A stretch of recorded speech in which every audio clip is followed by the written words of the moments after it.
Three men from Stoke Newington have been jailed after a man was gunned down in Dalston with a submachine gun which was sold on social media an hour later. Patrick Anzy, 31, was shot 3 times to his neck and chest with a MAC-11 in Gillett Square on May 8, 2021. Despite the best efforts of paramedics, he was sadly pronounced dead at the scene.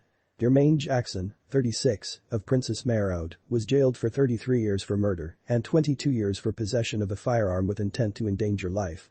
The sentences, handed down at Southwark Crown Court on June 24, are to run concurrently.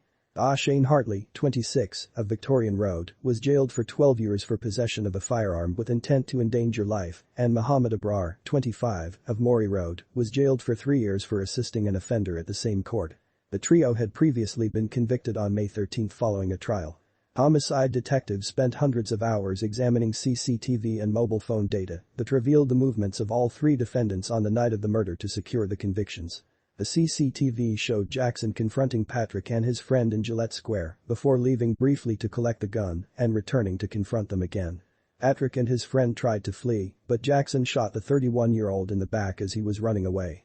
About 10 minutes later, Abrar booked a taxi to collect Jackson in Boleyn Road, which took him to Harlow where Abrar was waiting. Jackson then took a cab back to Hackney before traveling by train to Birmingham in an effort to evade police. He was arrested there a week later. Hartley, who was arrested on May 12, was involved in disposing of the gun. The James Robertson said. The firearm used in this murder was a high-caliber machine gun, one not commonly seen on the streets of London or elsewhere in the UK. It was offered for sale via social media to a wider criminal network less than an hour after the murder. It still hasn't been recovered, and I urge anyone with information about this firearm to contact us. He added. Patrick's family continue to grieve, and we know that they will always carry this loss and pain. I hope that this result brings them a shred of comfort.